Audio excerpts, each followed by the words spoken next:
الحمد لله الحمد لله رب العالمين، الصلاة والسلام على سيدنا الأنبياء وسند المرسلين وعلى آله الطيبين الطاهرين. قال الله تعالى في القرآن المجيد والفرقان الحميد: أعوذ بالله من الشيطان الرجيم، بسم الله الرحمن الرحيم. فأوحى إلى عبده ما أوحى. صدق الله العظيم. وقال رسول الله صلى الله عليه وسلم: الصلاة معراج المؤمنين. صدق الله الرسول النبي الكريم. وقال تعالى في شان حبيبه وفي نور عظمة نبيه: إن الله وملائكته يصلون على النبي يا أيها الذين آمنوا صلوا عليه وسلموا تسليما. اللهم صل على سيدنا محمد وعلى آل محمد وبارك وسلم. أما بعد، السلام علیکم ورحمۃ اللہ وبرکاتہ. ناظرین معظم، آپ تمام کو شب معراج بہت بہت مبارک. آج شب 27 رجب المرجب ہے. اسی مناسبت سے خانقاہ شمس العشاق میں جلسہ معراج النبی رکھا گیا ہے، تو آقا کو بھی موقع ملا ہے کہ کچھ الفاظ آپ سے کہوں. تو آج میں نے اپنا عنوان مومنوں کی معراج اور معراج میں دیے گئے اللہ کی طرف سے تحفے رکھا ہے. تو 27 رجب کی رات تھی دوستوں. حضور اکرم صلی اللہ علیہ وسلم مکے میں آرام فرما رہے تھے، تو جبرائیل علیہ السلام تشریف لے آتے ہیں. آقا کو جب وہ نیند میں دیکھتے ہیں تو آقا کے پیروں کے پاس بیٹھ جاتے ہیں اور بالکل نرمی سے آہستہ آہستہ حضور اکرم صلی اللہ علیہ وسلم کے پیر کے تلووں کو اپنے سر سے رگڑتے ہیں، گال سے رگڑتے ہیں. تو حضور کی نیند جاگ جاتی ہے اور جبرائیل علیہ السلام حضور اکرم صلی اللہ علیہ وسلم سے کہتے ہیں: یا رسول اللہ، اللہ عز و جل آپ کو عرش میں طلب کر رہا ہے، مجھے آپ کو لینے کے لیے بھیجا ہے. حضور اکرم تیار ہوتے ہیں، وہاں سے براق پر سواری جاتی ہے مسجد اقصی، وہاں سے عرش پر جاتے ہیں. وہ تمام جنت کی سیر ہوتی ہے، دوزخ بتلائی جاتی ہے، تمام انبیاء کی امامت ہوتی ہے، حضور اکرم صلی اللہ علیہ وسلم امام بنتے ہیں. تمام واقعات سے آپ واقف ہیں. تو میں سیدھا اپنے عنوان پر آ جاتا ہوں. جب حضور اکرم صلی اللہ علیہ وسلم کو تمام ان جنت دیکھنے کے بعد، دوزخ دیکھنے کے بعد، تمام جو مقصود معراج تھا، یافت حق ہوتی ہے معراج میں، حضور کو بارگاہ عزتی میں جب پیش کیا جاتا ہے، سبحان اللہ، شاعر نے کیا خوب کہا ہے: ایسا ان کا رتبہ ہے، ایسا ان کا رتبہ ہے کہ اللہ بھی بے پردہ ہے نبی کے واسطے. حضور اکرم صلی اللہ علیہ وسلم جب بارگاہ عزتی میں آتے ہیں تو اللہ عز و جل حضور اکرم صلی اللہ علیہ وسلم کو 3 نایاب تحفوں سے نوازتا ہے. حضور اکرم صلی اللہ علیہ وسلم کی امت کے لیے یہ 3 تحفے دیے جاتے ہیں. کون سے ہیں یہ 3 تحفے؟ پہلا تحفہ 50 نمازیں، 50 فرض نمازیں اللہ کی طرف سے حضور کے امتیوں کے لیے دی جاتی ہے۔ دوسرا تحفہ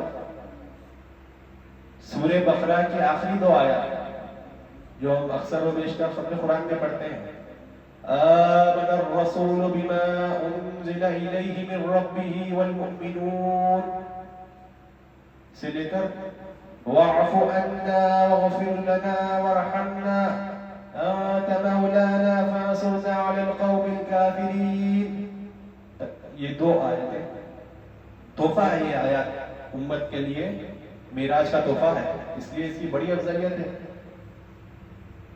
اور تیسرا تحفہ سنیے دوستوں، ماشاء اللہ سبحان اللہ، حضور کی امت سے اللہ کا محبت دیکھی ہے، حضور سے محبت، حضور کی امت سے محبت کرتی جائے بے شک۔ تیسرے تحفے میں اللہ کہتا ہے یا رسول اللہ، اے حبیب، آپ کی امت کے لیے یہ خاص بات ہے کہ میں آپ کی امت کے امتیوں کے گناہ کبیرہ بغیر توبہ کے معاف کر سکوں گا۔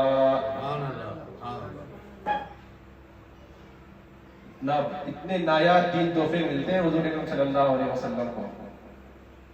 تو جب تمام معاملات ہوتے ہیں تو حضور اکرم صلی اللہ علیہ وسلم واپس عرش سے فرش کی طرف آتے ہیں، تو راستے میں اللہ کے لاڈلے نبی، کون ہے اللہ کے لاڈلے نبی؟ موسیٰ کلیم اللہ علیہ السلام سے حضور اکرم صلی اللہ علیہ وسلم کی ملاقات ہوتی ہے۔ حضور اکرم صلی اللہ علیہ وسلم تمام معاملات کے بارے میں موسیٰ علیہ السلام کو بتاتے ہیں اور کہتے ہیں اللہ نے میری امت کے لیے 50 فرض نمازیں متعین کی ہیں، تحفے میں دیا ہے۔ تو موسیٰ علیہ السلام کہتے ہیں کہ مجھے بنی اسرائیل کا تجربہ ہے کہ ان سے اتنی نمازیں بہت مشکل ہے، ان کے لیے بہت بھاری ہو جائے گی، یہ بالکل نہیں پڑھ پائیں گے، آپ جائیے واپس اور انہیں کم کروائیے۔ تو حضور اکرم صلی اللہ علیہ وسلم پھر واپس جاتے ہیں تو 10 ہوتی ہیں، 10 نمازیں کم ہوتی ہیں، 40 ہو جاتی ہیں۔ پھر آتے ہیں موسیٰ علیہ السلام، موسیٰ علیہ السلام پھر کہتے ہیں یہ بھی بہت زیادہ ہے۔ تو ایسے ہی 5 چکر ہوتی ہیں، ان 5 چکروں میں آخر میں جا کے 5 فرض نمازیں ہو جاتی ہیں۔ تو پھر موسیٰ علیہ السلام کہتے ہیں یہ بھی بہت زیادہ ہے، آپ واپس جائیے۔ تو حضور اکرم صلی اللہ علیہ وسلم کہتے ہیں کہ اب مجھے حیا آ رہی ہے، یہ بہت زیادہ ہو گئی، انشاءاللہ میری امت یہ پڑھے گی، مجھے یقین ہے۔ تو غائب سے آواز آتی ہے، کیا آواز آتی ہے؟ کہ یہ 5 برابر ہے ان 50 نمازوں کے، کیونکہ ہمارے یہاں قول بدلے نہیں جاتے، اس کا قول ہے، اللہ کا قول ہے، ہم نے کہہ دیا تو کہہ دیا۔ یہ 5 نمازیں قائم مقام ہیں ان 50 نمازوں کی جو ہم نے آپ کو ادا کی تھی۔ اگر آپ کی امت یہ 5 نمازیں پڑھے گی تو ان کو ثواب ملے گا 50 نمازوں کا۔ موسیٰ علیہ السلام کی مہربانی سے وہ 50 نمازیں 5 ہو گئی۔ اسی مناسبت سے حضور اکرم صلی اللہ علیہ وسلم نے کہا الصلاۃ معراج المؤمنین، نماز مومنوں کے لیے معراج ہے۔ تو آپ لوگ کو بالکل بہت بڑی نعمت ہے نماز، حضور نے معراج سے نماز کو جوڑ دیا ہے، اور حضور نے کہہ دیا تو کہہ دیا، ختم۔ حضور کا قول، جیسا کہ حضرت قبلہ کہہ رہے تھے، حضور کا قول اور اللہ کا قول ایک ہی ہے۔ تو آپ کو نماز کی پابندی بہت ضروری ہے، اور نماز ایسی ہو کہ نماز میں حضوری ذات ہو۔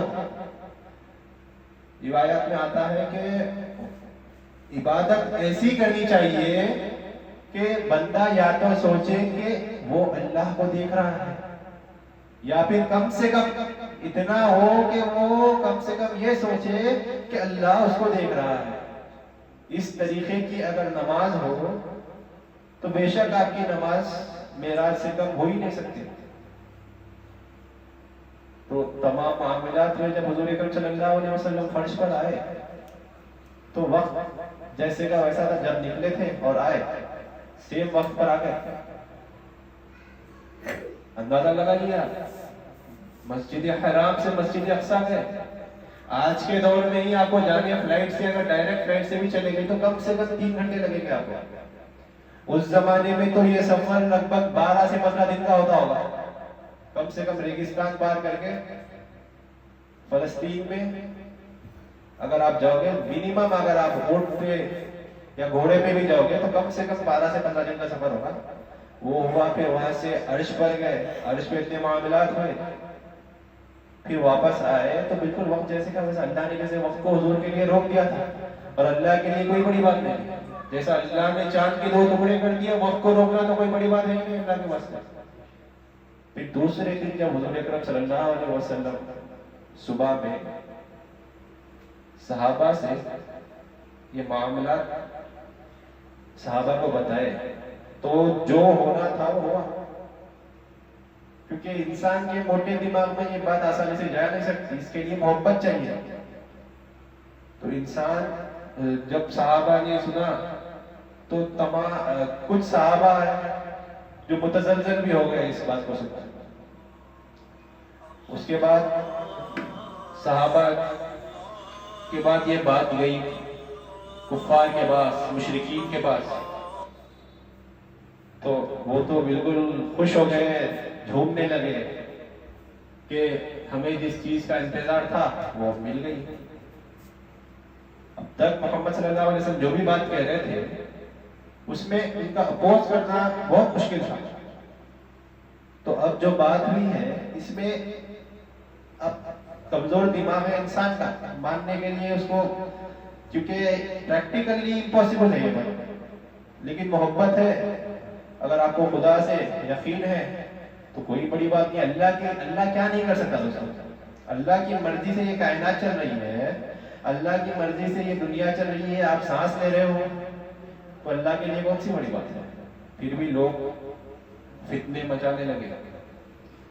اور ایسے ہی ہوتے ہوتے حضرت ابو بکر صدیق کے یہاں پہنچے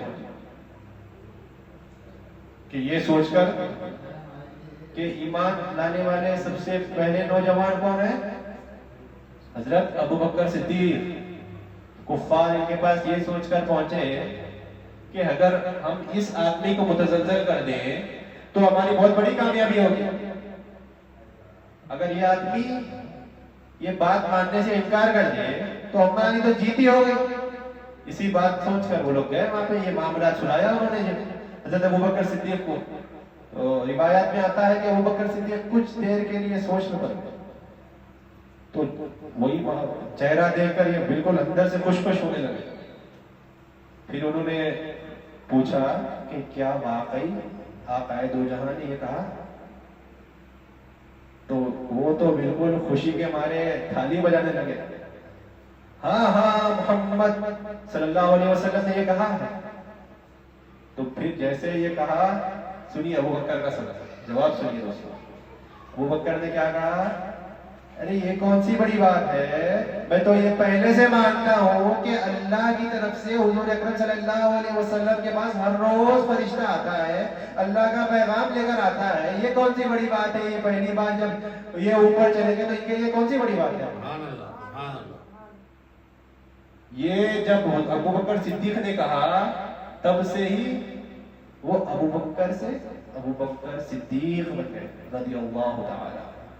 صدیق کا لقب ملا. کیوں ملا؟ کہ آپ کا یقین، آپ کا ایمان اتنا مضبوط تھا کہ آپ اتنے فدا تھے حضور اکرم صلی اللہ علیہ وسلم پر کہ آپ کے دماغ میں کوئی ڈاؤٹ ہی نہیں تھا.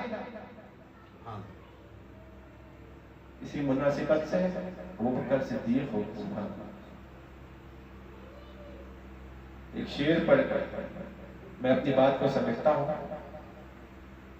حضرت کی ہی صورت کو گئے دیکھنے حضرت کی ہی صورت کو گئے دیکھنے حضرت کا ہی حضرت سے تماشا شب معراج. بفضل سبحان ربك رب العزة عما يصفون وسلام على المرسلين والحمد لله رب العالمين.